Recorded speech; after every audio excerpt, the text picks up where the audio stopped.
like failing is okay. Failing is part of the process. It is, yeah. And I think that was also one of the toughest challenges, like coming to U of A, because no one talks about like failing in college. Like it's pretty normal. Like like classes are harder and stuff, but it's part of the process.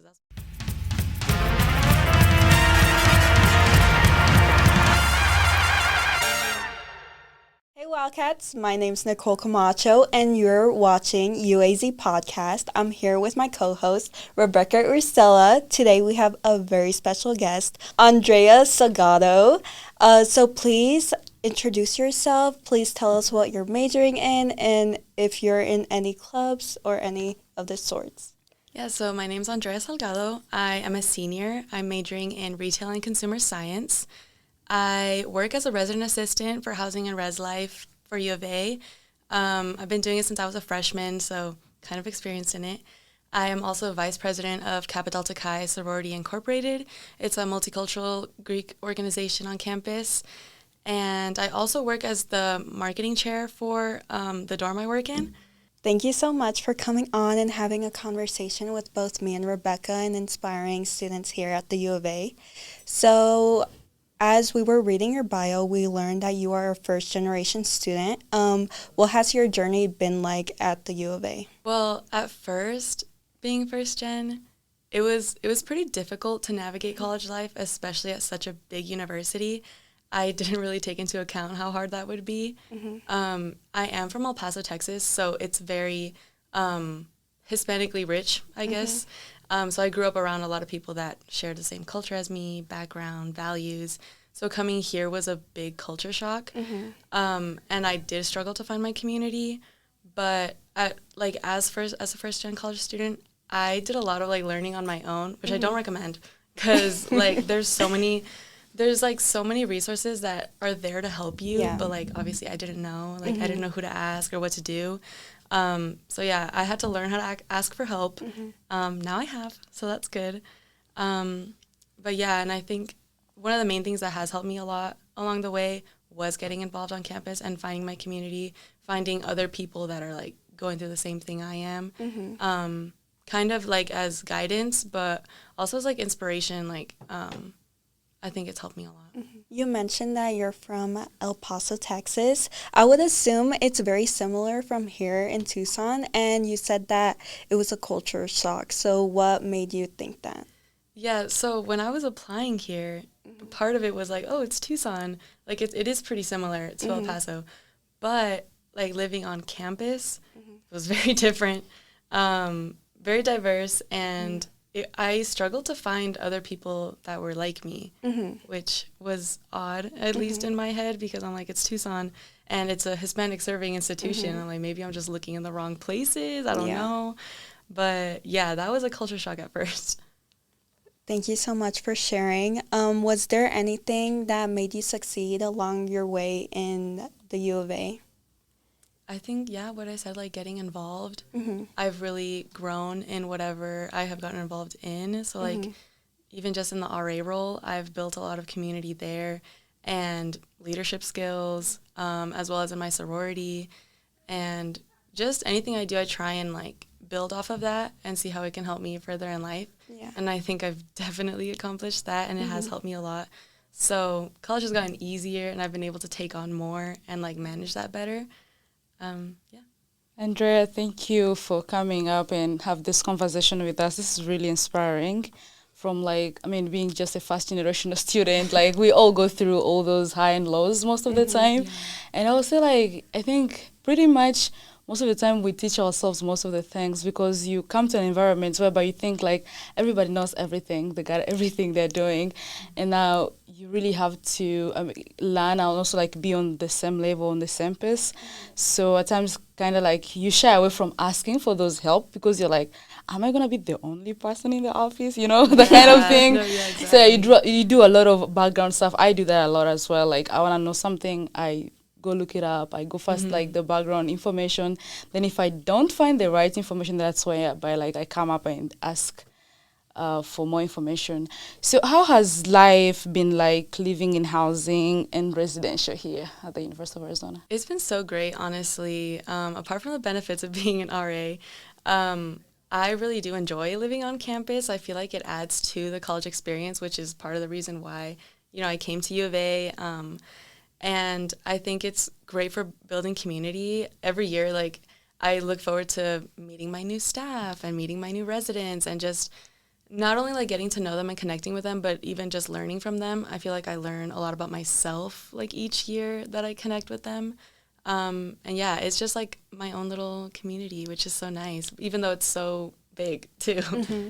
Yeah, that reminds me, one time I was walking with my sister around campus and I saw like a group of girls, like they're from the same dorm because they live together. And I was like, this is really cool because even if you're lonely, at least you have somebody to speak to.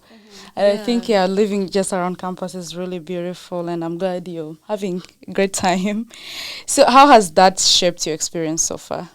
I think it's definitely gotten me more out of my shell, I've always been kind of an extrovert, but I think trying to make friends in college has definitely pushed me. So living on campus, I remember my freshman year, I made a friend like my first, I think it was move-in week. I was in the hall involvement team, which is just like you get to know the people that live in your housing district, people that live in your building, and I felt like that helped a lot. So I got to meet people from there, and then I got more comfortable just, like, being like, hey, like, I'm in room whatever, like, oh, we're in the same building, just building those connections. And I felt like that kind of helped me in other things, too, just making friends, making those connections. Like, it didn't get as scary. It wasn't as scary as I thought it was going to be. Yeah, every time we have a guest on the podcast, they kind of talk a lot about their family, their friends that support them and having that support while going through something or with all the work. So what are some tips for students that you can give about how to find their community and their friends here on campus? Obviously, get involved. I know that when I came to, I think it was, Admitted Students Day, all of the, like, ambassadors and everything were like, get involved, get involved. And I kept that in the back of my head because I'm like, well, they're saying this, it obviously works, right? So I tried to get involved as much. Even my parents were pushing me. They were like, try and, like, get involved and see if you can, make some friends, find your community there. And just to pay attention, like, when you're walking, like, on the mall or something. That's how I found my sorority. Like, they were just tabling, and they literally just were like, have you ever wanted to join a Latina sorority? And I was like, maybe. Like, I did have to look up from my phone, if I'm being honest. So maybe, be aware of your surroundings and go to, like, all the club fairs. Just ask around. Like, I think I had talked to one of the desk assistants at the dorm I was in my freshman year, and, they just talk about, like, their involvements, and you kind of learn about everything that the university offers, and you realize, like, oh, there is, like, a place for me. There's a place for everyone. You just have to find it. So I think actively looking for that and asking people, like, honestly, just asking for help, asking for guidance is key, because I was kind of scared to do that. But, living it and learning it, like, you get more comfortable to it and realize it's not a big deal. Like, you can ask. Yeah, that's true. I think what you're saying is true. I have seen this a lot whereby students, like, they really want to ask something, but they shy away from asking those specific questions. And sometimes we may think, like, we are so indifferent, but, like, as you ask these questions, you'll understand that even the people who you thought they knew, they don't know the answers. Yeah, you'll be surprised. So it's like, just ask those questions. And in one of my classes, we are learning how to formulate beautiful questions. Sometimes you may really think that this question, like, I'm really asking, maybe I'm not going to get any answer. Or this person really knows everything, but when you ask, you're like, oh, this person also doesn't know, so I'm not the only person here. But as you ask, that's when you realize, you realize and find out also, like, other people who are also, like, kind of the same like you, and then it'll make you at the end of the day, like, you won't be shy from doing certain things because you'll be like, I'm not the only person. We are all thriving here. We are all students and we are all learning, So I know you were the vice president for the Kappa Delta Chi. What do you guys do? So we are academic and service-based, so we focus a lot on, like, study hours and academic excellence overall. So we have, like, a GPA minimum, and we try and, keep that as a priority. Yeah. But we also do a lot of community service. We have our local philanthropy, which is South Tucson Co., so we do a lot of work with them. And we also have like community service, like hour requirements, and it pushes us to do community service not just like on our own but together, which is honestly so much better, because since I'm not from Tucson, I think it's helped me connect with Tucson a lot more, and I got to learn more about the city and, you know, grown to love it. But yeah, we do academic service. We also have a social aspect. That's basically what the sorority is. We just like have those academic and service priorities. Yeah. But yeah, like we just kind of hang out. So it's like, more we're just like a sorority. family, you know? Yeah, like it's friendship. like, you know, for Yeah. me, it was definitely meeting girls that were similar to me, that had the same For goals sure, as me, and we just kind of help each other out. Like we're like kind of like you said, like we're all living the same life, or we're all. This is our first time living, you know, first time Yeah. in college. So it's like we're all trying to thrive, trying to do our Yeah. best, and I think having that as a support system is so great, and I think it has helped me a lot. And when you said that, like, this is our first time living, I remember I heard, like, one quote. Somebody was like, just be gracious with your mom. This is her first Yes. life, you know? This is the first time becoming your mom, and she has never been your mom before. So she Yeah, doesn't have the exactly. experiences. This is her first time also figuring out stuff. So it's the same like with students. This is our first time. So we shouldn't kind of, like, be shy on doing certain stuff because, like, it's our first time and we're figuring it out. And as you put yourself out there, you do this mistake, that's how you learn from those mistakes. So how has being part of that sorority helped, like, shaped you or given you, I mean, different experiences apart from just the community aspect? Well, it's definitely shaped me professionally, I think. A big part of like just joining the sorority or being part of it is building on like your professional skills, like learning what business professional attire is, learning how to interview well, like what good communication is, because, you know, we plan events and stuff. Yeah. And let's say you're working in a committee, it's like you're working in a team, you're executing some kind of event, like you're taking accountability for any responsibility that like you took on. And I think it really makes you grow as a person and kind of prepares you for the real world. I think it's also helped me like in my RA job, just because, I mean, it's like a job like any other. So taking on those responsibilities and like learning how to communicate with my staff, with my supervisor, it's helped me like, again, with interview skills and just connecting with people. Like once I was an active member, we started recruiting and stuff, and it's like kind of brought me out of my shell. It's like, oh, just go up to people, just be like, hey, like, do you want to join?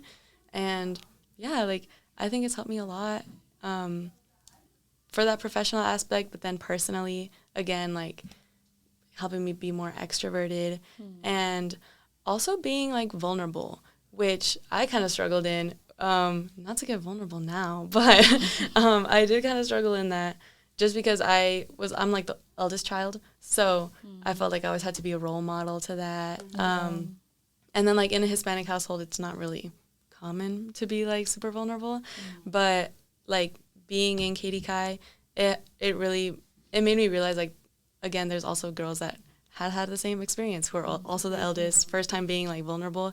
And it's like being able to lean on each other and be vulnerable together, it really like creates a bond. It does, yeah. And I think that's really helped me grow personally, like as like emotionally, if that makes sense, like emotionally mature and being more self-aware of like how I am as a person, if that makes sense. And it's helped me grow. Yeah, and that can only happen when you are with others. You can only realize that about yourself when you're part of a community, because like you said, you guys are over like 8 to 10 students together, and so each person is also like unique and different from each other. So you as an individual, you have to learn to cooperate with all of them and bring them at the same pace and the same. So there is I think you get like, if you're part of such a community, you really learn so much and you come up with many experiences. And somebody was like, you can only learn so much when you're able to speak up with others, when you're able to hear other people's ideas, because sometimes you may think like, I'm the only firstborn in my family, but when you speak to other people, I am also a firstborn, you know, like then you kind of like also learn from their experiences, how they're dealing it with, or if they're going through this. Somebody used to say like, a problem shared is a half solved. So each time you share your problem, it's half solved because you're going to hear from the experiences. Maybe you may think that you're going through the worst experience in life. When you share it, they're like, oh my God, I went through something similar or worse than that. And you're like, oh, okay. So that's what people say, like, you heal from stories, like you heal from hearing from others. Yeah, like that's happened to me so much, especially like with my sisters, like it just, talking about it and being like, oh, like, yeah, they're going through it too. Or even just saying it and knowing that it's like we're kind of supporting each other just makes you feel better in a way. Does, even if it's still like hanging over your head, like, you know, you have someone to lean on and like they can lean on you too. Y'all are going through it together, you know? Yeah. And if they can solve it, usually everybody will come up with their own ideas and suggestions. And at the end of the day, you're like, oh, I see it in a new perspective. Yeah, so it's half solved. It's like not fully solved most of the time, but at least you get like a new angle or a new perspective. Yeah, the new perspective always helps because sometimes you get stuck in your own head. So being around girls who like understand where I'm coming from, but also have like a different perspective kind of opens your eyes and be like, actually, it's not that big of a problem. Like, I just need to take a step back. Yeah, I have like many sisters, like over 5 sisters, and like each time, like like I said, everybody is unique in their own perspective. And so if I tell them something, or if I have an idea and I share it with them, everybody comes up with their own ideas. And when I sit down, I'm like, oh, this can work in this way because I shared. But if I didn't share anything, then like it's just stuck in my mind and in my brain. I think Greek life and clubs are one of the best ways to connect with people and finding friends, especially when the people around you look like you, have the same thought process as you. So I know that Greek life hosts the best events. So what has been an event that you've been proud of that your sorority has hosted, or an event you went to that you had so much fun at? There's been a lot. They're mainly, like, I guess, traditional events. Like, we have a lot of, like, probates, and that's, like, when you meet the new members of, like, another org. And since my organization is multicultural, we do stroll, and I feel like it's so much fun. Like, you get to see other people stroll. You guys kind of have that, like, unity towards that. And it's just overall support, like, not just in my own org, but, like, from other organizations. So that's good to see. So I think like any probate that happens where, I mean, my own probate was really, really fun. I had a pretty big class. Like my new member class was 9 girls. And our probate our new member presentation was pretty good. People have like different names for it. So it depends on the organization. But for us, it's new member presentation. And it was really fun. Like, you get to, you know, dress up and, like, match. And then you express, like, everything that you learned. You get to meet, like, a lot of alumni, which is fun. My big is an alumni. So I got to meet a lot of her friends and, like, make those connections. And then you meet, like, alumni from other organizations and, like, people from other organizations or other people who also finished their process the same time you did, which is called a SANS. So you get to meet those connections. You're, like, connected that way, but even though you're not in the same organization, you know? So I really like those events. Or there's also been, like, community service events where, like, a lot of organizations are invited. Like our Greek Council, USFC, that's the United Sorority Fraternity Council, they hosted, like, a service event. I think we were, like, blanket making or something. And, yeah, people from all the organizations come, and they're, you know, doing their community service hours, but it's, like, you get to catch up with them. You get to learn about them. So things like that have been fun. Or also study tables. I'm not going to lie. Sometimes, like, we set the study table, and then we just end up yapping. But, hey, have a good time either way. So. Yeah. Have you guys connected with other organizations outside of the U of A, like ASU or any other college? Yeah, I know. I think it was my sophomore year. We had gone to, it was a service event that another fraternity from here had collaborated with a fraternity at ASU, and, like, they would come down and, like, they hosted a service event. I'm trying to remember what it was, but, like, all organizations were invited, and then, like, you get to meet people from other orgs, and also, like, those same probates. I know that at least my chapter, we go and support our chapter up at ASU, and then we meet the organizations from up there, and then kind of, like, build those connections, which is really great. And then we also have, like, or at least my chapter, we have, like, a regional conference we go to. This past year, it was in Oh, it was in Sacramento. Sorry. It was in Sacramento. So we get to meet all of the other KDKI chapters in that region. Yeah. And you meet so many new people, again, with the same backgrounds and stuff, but, like, live in different cities, go to different schools. And it's so great because, like, you get to learn from, like, if you're having trouble making up a fundraiser or something, you get ideas from them and stuff. So that's really cool. And, yeah, building connections, like, literally nationwide. So it's really cool. Yeah, it is important. It's like when you say people, like when you look at other students or other clubs, you may kind of have other illusions in your mind. But when you like go to them, talk to them, that's when you're like, oh, they're also having issues with their fundraising. Yeah. But just by looking at their appearance, you can judge. Like, don't judge a book by its cover. Yeah, but when you speak up, like there is so much power when it comes to speech and like just conversations. It has a lot of power that sometimes like we lack these like opportunities because we didn't speak up. Mm-hmm. Like you're like, oh, maybe they got everything, they're so organized, but have you talked to them? Like, you do know what issues they are going through. When you talk to them, you're like, oh, they're also missing this and this. Oh, they need help with this and this. Oh, they can help us in this way. But just when you have those conversations. I know you are a first generation student, so how has balancing school, leadership, and service been so far, and what challenges have you gone through? I know you've talked about some of the challenges, but what are some strategies that have like helped you overcome those challenges? Yeah, I mean, there have been some challenges, I will say, mainly in my freshman year. That's kind of like when I got involved with everything. Like spring my freshman year was when I got hired as an RA, and when I started my new member process in KDKI. I honestly don't know how I did that, but that and also like balancing school and everything was really hard. But being involved in those things like was kind of eye-opening, being like, okay, I actually do have to like time manage and like, you know, set blocks in my schedule of like when to do my homework. And like, you know, scheduling is a big thing for me. Like I have like 3 other calendars. Mm-hmm. So I write everything down. I have a big to-do list. But it's a lot of like finding out what works for me. And I mean, I'm still learning as I go, right? Yeah. But yeah, just like taking a step back and realizing like, hey, yes, you can try and do it all, but you also need to like take a step back and like realize that you need to manage it in a certain way. If not, it gets so overwhelming. Yeah. Especially like making time for yourself, which is like sometimes it feels like there's no time, you know? But yeah, so organization is key for me. And time management overall. So I'm a very type A person. I think I would say now because like freshman year, I was just kind of like, yeah, I'll just go with the flow. It's fine. I'll remember. No, I won't. No, I won't. Oh yeah, that's true. I will not remember. Like, same with me. Yeah, like that was like like this steel trap. Yeah.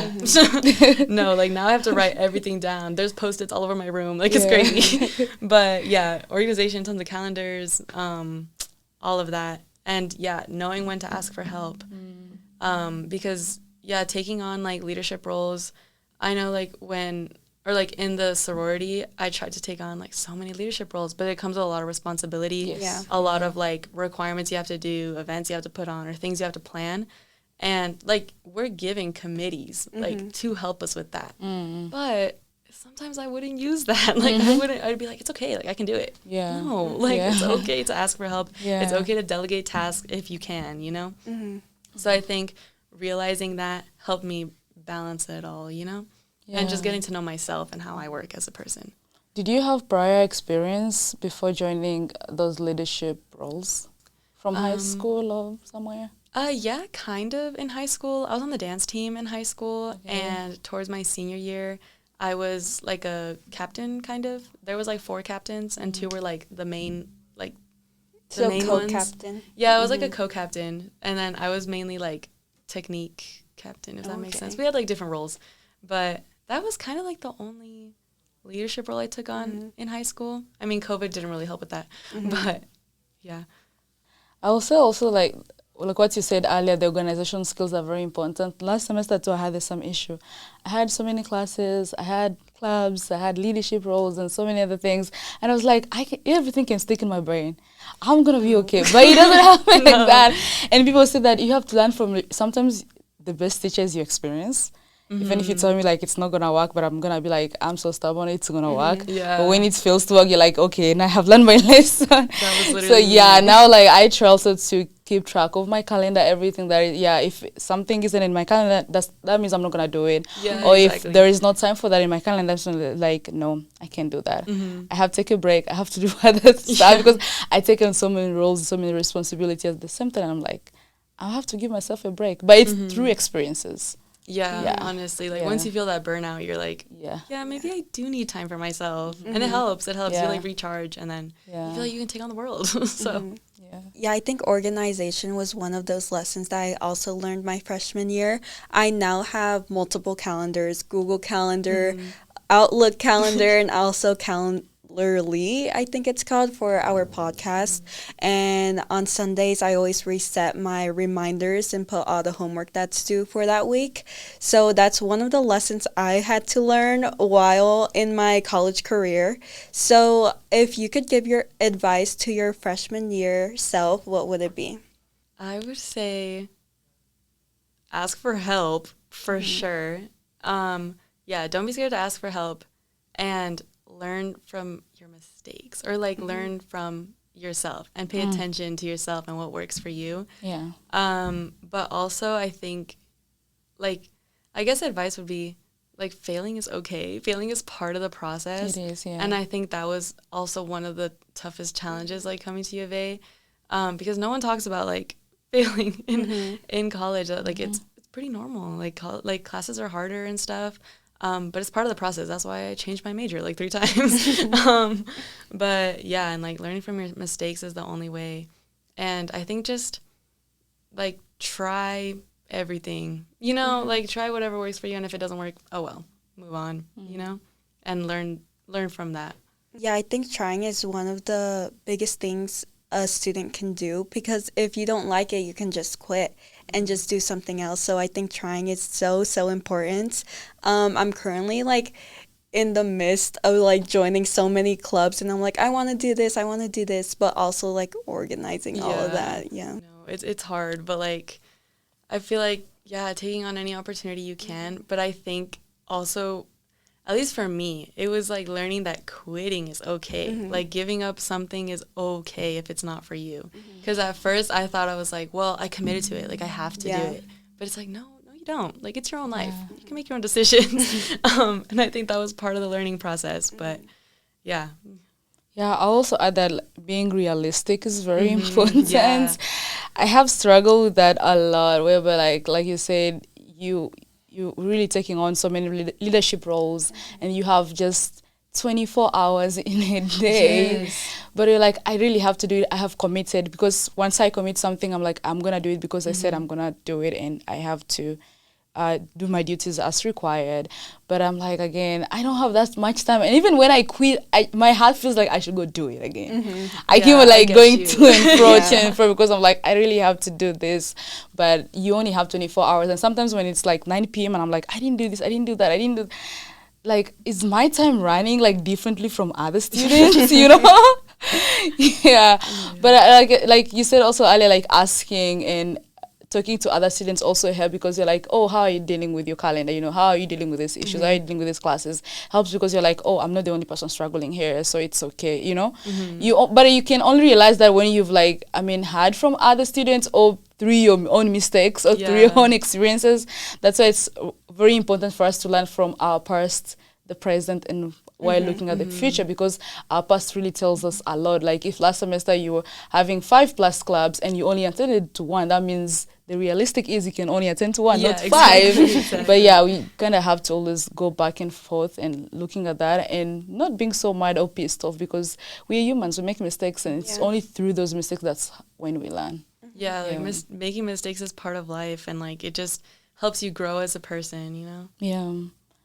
So we are almost coming to the end of our conversation today, and one of our last questions will be, what advice will you give to a young student starting here at the University of Arizona as a freshman? Like somebody's just beginning college, they have never done any leadership activities at high school, or they have never been part of any clubs. So what advice would you give them as they join? So I actually have given my younger brother a little bit of advice. He's a senior in high school, and he's like thinking of where to go. And he asked me about U of A, and I think just like talking to him, he keeps asking me. He's like, "Well, what do I do? Like, what should I do?" And I always tell him get involved, but also like go for what you want. You know, I feel like as a first gen student, like at least for me, I kind of get like a lot of pressure from my parents being like, "Oh, well, you know, be a doctor, be an engineer, do this, and that." But it's like, you have to take a step back and be like, it's my life, you know, like, am I really going to be happy if I, like, become an engineer? I suck at math. I'm not going to be an engineer, like, you know? So going for what you want and, like, really focusing on what you want out of that experience is, I think, key. Because that's what took me a while to, like, realize what I wanted to do. Yeah. Also why I changed my major a few times. But it's a learning experience. It's okay. It is, yeah. And, yeah, taking on any opportunity that comes your way, like, again, if it doesn't work out, you can quit. Quitting is okay. And ask questions. And let me think. Yeah, ask questions to whoever. Don't be afraid to, like, ask people because, like you said, like, it's their first time in college too. I mean, obviously, now that I'm a senior, I can like tell my little brother, like, well, now that I'm wise, like, here's my advice. And like, it's good to be a role model for people, but like, also be understanding and be like, hey, like, I was struggling too. So if you feel like you're struggling, like, I've been there. It's okay. Yeah. And I think a lot of people don't say that a lot. At least when I started, it was kind of hard because you just think like, oh, well, they have it all figured out. Oh, yeah. And then like you get in your head and you're like, well, like kind of have to be that way. But it's like, no, like they struggle. They probably failed too. And like that's what I try and tell my younger brother too. It's like, it's not all like sunshine rainbows, you know? Like obviously he sees what I post on social media, but that's not it, you know? So yeah, I think asking for help, getting involved, of course, and like trying to find your community, even if it's just like, you know, a close knit of friends, just a good support system overall. Like, obviously, if you want to be, like, a leader and, like, take on opportunities kind of like I did, do it. It helps so much. It really does. And I feel like a lot of people don't understand that, like, the college experience isn't just, or the education you get in college isn't just, like, from your classes. It's from your involvements. Because in my classes, like, I don't think I would learn how to have, like, good interview skills or really like good communication skills. Like if you don't really work in groups in your classes, like you don't learn that. And those are like key things that you use in life, you know, anywhere. So I think getting involved is perfect, is like so good for just your future, and like it prepares you for the real world, I think. But yeah. And also I know many students, mostly when they're like first generational students, they struggle from parents' expectations. There's this way like your parents expect you to be a doctor, so when they send you to school, they're like, yeah, I know you're gonna become a doctor, but realistically is that you aren't able like to pass those STEM classes, and maybe that's not your passion, or you're really doing well in the STEM classes, but it's cool and maybe your call or your passion in life. And so you kind of struggle to how will I let them know. But for me, one thing that really helps, and I find it so helpful, is if you know that you really not like that's not your passion, like tell them, yes, I agree, that's really good, but also show them like in another perspective and another angle, because they have never done those classes before. And all they don't know is like you can only be a doctor, you can only be a nurse, you can only be a lawyer. That's the only thing they know. So the things like just let them know like, yeah, I appreciate, I know you want the best for me, because parents always want the best for us, even if they don't sit in a different way, but the first goal is they want the best for us, they want a better life for us, and they think by telling you to be this and this, you're gonna have a better life. So I think you should just come clear, like I can't really do this, I feel my passion is this way, if I do this the other way, kind of like explaining to them like how a professor will explain to you in class. That will help for sure, because many kids go through that and they suffer from those expectations and kind of ruin them. That's why even when they complete their degrees, they again do something else in life. They're like, that wasn't my thing, you know, or they do something else, and yet they had those 4 years to maybe let their parents or their guardian know what they're doing. I feel like I've heard that a lot, like from either like sometimes sorority sisters that have like gotten a degree in something and then they do something completely different. They're like, yeah, I didn't really want to do that at first. And I've also tried to take that approach with my family because, you know, they're like, well, what are you going to do? Like, you're going to be a doctor or are you going to be an engineer or like what? And I'm like, so I kind of suck at math. And I was really, really struggling. I was struggling with accounting. Like, and obviously, like, they don't really understand that because they've never taken the classes. Yeah, they don't have the experience. Yeah, so it's, like, trying to explain, like, your experience and, like, really how much you're struggling. Like, you have to, I guess, explain it to them, like, put them in a respective way. Because if you go to them in a harsh way, trust me, it won't work out. It won't work. It'll be like, you're wasting all the time. And first of all, like, it doesn't matter if your parents are Christian or no. Like, we have some blessings that comes from our parents or from wherever you live. And so if everybody's like, no way, you're not gonna be successful. Even if you do it, whatever you want to do, it's not gonna be success. It's not gonna be a success. So I think you just have to come clean and tell them, this is what I'm doing based on this and this reasons. For you to attain this in class or in college, you must have passed this certain amount of classes. Then they will understand. I know sometimes it takes time, depending on how your parents are or how they raised you. It takes, it's different from every parent. But at least if you tell them, like, in a respectful way and help them understand, they will, because they have never been to college. They don't know how hard it can be or how easy it can be. So, they need that understanding. No, and I feel like it's so hard because, like, explaining it to them and being like, I do suck at this. I'm not doing it. And also, if you don't like it, like, I feel like you just don't have that drive to, like, continue to do with something. It. And I feel like that's kind of what had happened to me. And I realized, like, wait, I should probably change my major now instead of like suffering through it and realizing too late and then ending up having to either take another year or just getting the degree I didn't want. Like, you know? So I feel like explaining that to them and be like, I don't like it. I'm not gonna put my all into it because I don't like it. And that's all education is all about, like, passion and the love for what you're doing. Even if people say STEM classes are hard, but students still thrive in them. Because they love them. They're like, I chose this and I'm going to do this. Like, Nicole and I started the podcast, and every time we have a guest, they're like, we are going to do this because, like, you have the passion and the love for what you're doing. But, like, when you don't have that love and the drive, it doesn't work out. Anything else in life, not only education, but just anything that you're doing in life, when you don't have the passion and the drive to do it, it doesn't work out because it takes more than just your knowledge. Well, I'm going to give Nicole to share with us a few words before we close. Yes, I think as first-generation students, we have, I guess you could say, peer pressure from not only your family but society. Since, you're first gen, I'm gonna assume you're doing grad school, that you're doing engineering, like you said. So it's a lot of peer pressure from people around you, and it's very scary, especially when you're not majoring in those specific areas, and it's just scary, like, hey, like, I'm actually majoring in theater or something of that sort, and people just give you, like, I don't know, like a side eye or a dirty face, and it's scary.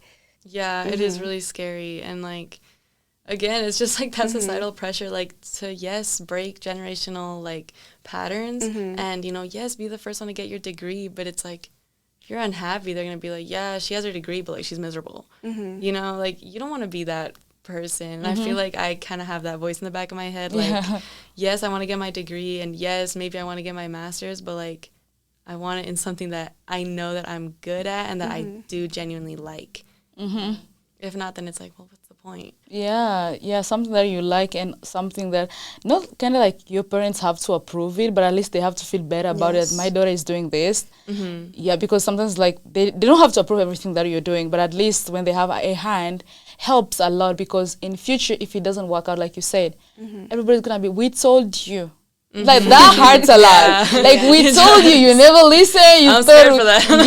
That is, and that hurts a lot. I think it hurts. You can see right now when you're a student, most students will be like, I don't care about what they say, but trust me, it will come back if it didn't work out. But, like, if maybe you did, like, medicine and it worked, or something happens and you're not practicing medicine, they'll be like, at least you tried your best, you know. But, like, they must not, like, be like 100% approving it, because sometimes they don't understand what we're going through. But for as long as we are kind of like letting them into our plans, that really helps, because they'll be like, yeah, at least she's doing this and this, and we're happy with what she's doing. Yeah, honestly, most of the time I think my parents don't know exactly what I'm studying. They honestly ask me like all the time.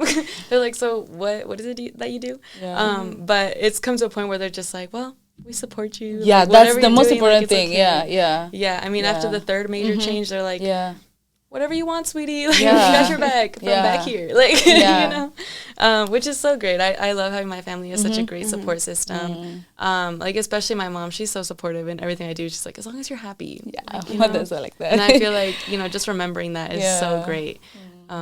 Thank you so much for being with us here. For real, this is exciting that we had to speak with you, have the conversation with you. We are all first generation students, and when we see you striving and happy, a senior, yay. That's really cool. Thank you. We will be having a student panel this semester, and we hope that you will be joining us. Yes, thank you so much for having me. I do look forward to that, and I would love to be a part of it.